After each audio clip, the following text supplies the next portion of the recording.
ప్రస్తుతం ఆంధ్రప్రదేశ్‌లో ప్రభుత్వ మెడికల్ కాలేజీలను ప్రైవేట్ వాళ్ళ చేతిలో పెట్టాలి అని చెప్పి తీసుకున్న నిర్ణయం చుట్టూ పెద్ద ఎత్తున వ్యతిరేకత కనిపిస్తూ ఉన్నప్పుడు,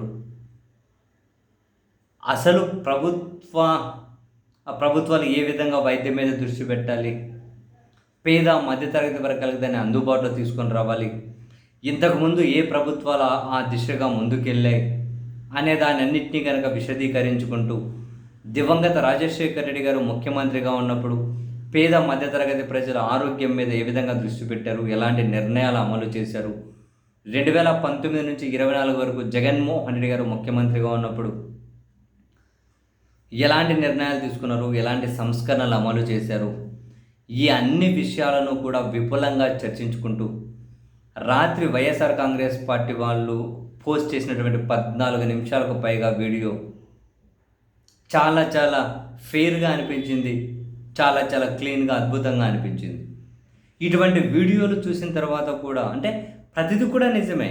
రాజశేఖర్ రెడ్డి గారు వైద్య ఆరోగ్యశ్రీ కింద ఎన్ని లక్షల కోట్ల మందికి మేలు చేశారు, ఎన్ని లక్షల కుటుంబాలు ప్రయోజనం పొందాయి.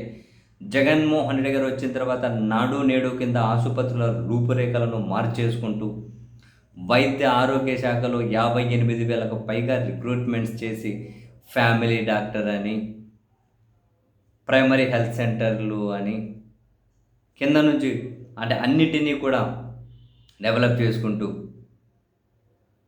కింద నుంచి కమ్యూనిటీ హెల్త్ సెంటర్లు అని, ప్రైమరీ హెల్త్ సెంటర్లు అని, ఫ్యామిలీ డాక్టర్లు అని, ఆసుపత్రిలో ఒక డాక్టర్ లేకపోతే ఇంకో డాక్టర్ ఉండే విధంగా అన్ని మందులు ఎప్పుడు పోయినా కనుక జనం లేవు అని చెప్పకుండా, మరొక వైపు 17 మెడికల్ కాలేజీలను ప్రభుత్వ పరిధిలో తీసుకొచ్చి దానికి అనుబంధంగా టీచింగ్ ఆసుపత్రులు ఇవన్నీ సాకారం అయిపోయి ఉండింటే పేదలకు వైద్యం మరింత ఎక్కువ ఎలా అందుబాటులో ఉండేది.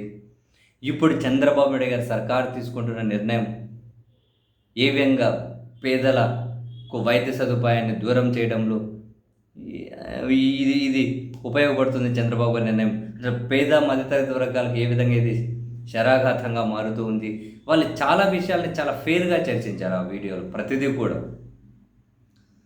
జగన్ గారు 2 ఏళ్ళు కరోనాను ఏ విధంగా డీల్ చేశారు, అంత టైం పోంగ కూడా ఎంత అద్భుతంగా మెడికల్ కాలేజీలను నిర్మించారు, క్లాసులు స్టార్ట్ అయ్యాయి.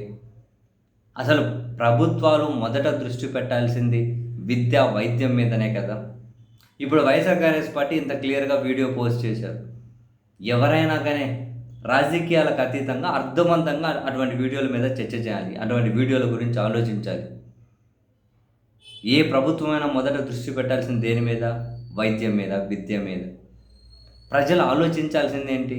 మొదట విద్య, వైద్యాన్ని అందరికీ అందుబాటులో ఎవరు ఉంచుతున్నారు, ఇందులో సమాన అవకాశాలు ఎవరు కల్పిస్తూ ఉన్నారు, విద్య, వైద్యం డబ్బున్న వాళ్ళకు ఈజీగా దొరికి డబ్బు లేని వాళ్ళకు భారం కాకుండా అందరికీ సమాన ఫెసిలిటీస్ తోటి ఎవరు విధానాలను ఎగ్జిక్యూట్ చేస్తూ ఉన్నారు, ఎవరు ఆలోచిస్తున్నారు, ఇవన్నీ జనం ఆలోచించుకోవాలి.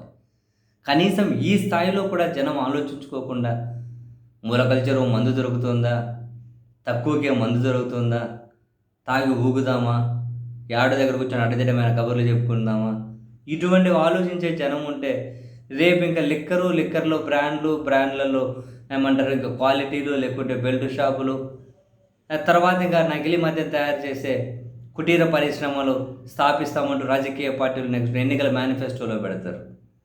జనం ఆలోచించుకోవాలి. కనీసం రవ్వంత సెన్స్ ఉన్నా కూడా. ఇప్పుడు వైఎస్ఆర్ కాంగ్రెస్ పార్టీ వాళ్ళకి వీడియో పోస్ట్ చేశారు, అది వాళ్ళు పోస్ట్ చేశారా, ఇంకో పార్టీ పోస్ట్ చేసిందా, నేను పోస్ట్ చేశానా, మీరు పోస్ట్ చేశారు కదా, పక్కన పెట్టండి.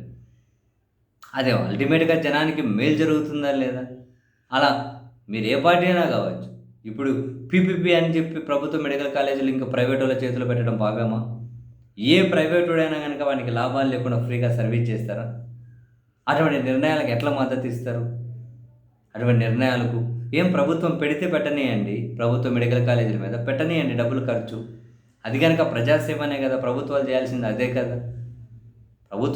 అదే కదా, కరెక్ట్ టైంలో మొత్తం మీద వైఎస్ఆర్ కాంగ్రెస్ పార్టీ వాళ్ళు అయితే ఒక అద్భుత వీడియోను పోస్ట్ చేశారు. చాలా బాగుంది, నీట్గా. ద్వేషాన్ని పక్కన పెట్టేసి, రాజకీయాలు పక్కన పెట్టేసి అర్థవంతమైన చర్చ చేయాలి ఎవరైనా. ఎవడి కోసమో పని చేసుకొని సోషల్ మీడియాలో అడిదిరిపోయిన పోస్టులు పెడుతున్నారు. అవి చెప్పి నిజమని చెప్పి నమ్మి ఆ ట్రాప్‌లో పడి మనకు ఆలోచించుకునే శక్తి అన్నా మనం సంపాదించుకోవాలి కదా! ఆలోచించుకునే శక్తి అన్నా మనం సంపాదించుకోవాలి. నిజంగానే.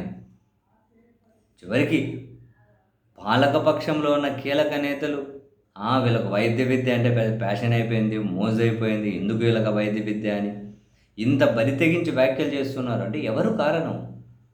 వాళ్ళ ధైర్యం ఎవరు? రవ్వంత కూడా చైతన్యం కలిగిన జనమే కదా!